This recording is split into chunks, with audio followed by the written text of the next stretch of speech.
திமுக அதிமுக கூட்டணி இல்லை என்று ஸ்டாலின் கூறியுள்ளார். ஒருவேளை கட்சித் தலைவர் ஸ்டாலின் அவ்வாறு முடிவெடுத்தால் கூட்டணியை ஏற்போம் என திமுக செய்தி தொடர்பாளர் DKS இளங்கோவன் தெரிவித்தார். சென்னையில் ஸ்டாலின் தலைமையில் இன்று மே மாதம் 7ஆம் தேதி திமுக சட்டமன்ற உறுப்பினர்களின் கூட்டம் நடைபெற்றது. இந்த கூட்டத்துக்கு பின்னர் செய்தியாளர்களிடம் பேசிய DKS இளங்கோவன், திமுக அதிமுக கூட்டணி இல்லை என ஸ்டாலின் கூறியுள்ளார். ஒருவேளை கட்சித் தலைவர் ஸ்டாலின் முடிவெடுத்தால் கூட்டணியை ஏற்போம்.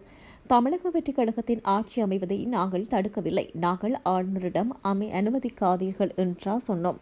ஆளுநர் தவேகவிடம் பெரும்பான்மை எண்ணிக்கையை கேட்கின்றார். அதனை கொடுத்துவிட்டு ஆட்சி அமைக்க வேண்டியதுதானே. ஆட்சி அமைப்பதற்கு முன்பாக பெரும்பான்மைக்கான ஆதரவு குறித்த பட்டியலை ஆளுநரிடம் வழங்குவது வழக்கமானதுதான். அறுதி பெரும்பான்மை இல்லாத நிலையில் பதவி பிரமாணம் செய்து வைத்து முதல் கூட்டத்தொடரிலேயே ஆட்சி கலைந்தால் ஆளுநர் தானே பொறுப்பு. எனவே அவரின் முடிவை நாங்கள் ஏற்றுக்கொள்கின்றோம். இந்தியா கூட்டணியை காங்கிரஸ் சிதைத்து வருகிறது. திமுக சட்டமன்ற தலைவர் மற்றும் எதிர்க்கட்சித் தலைவர் யார் என்பது குறித்து இந்த கூட்டத்தில் விவாதிக்கவில்லை.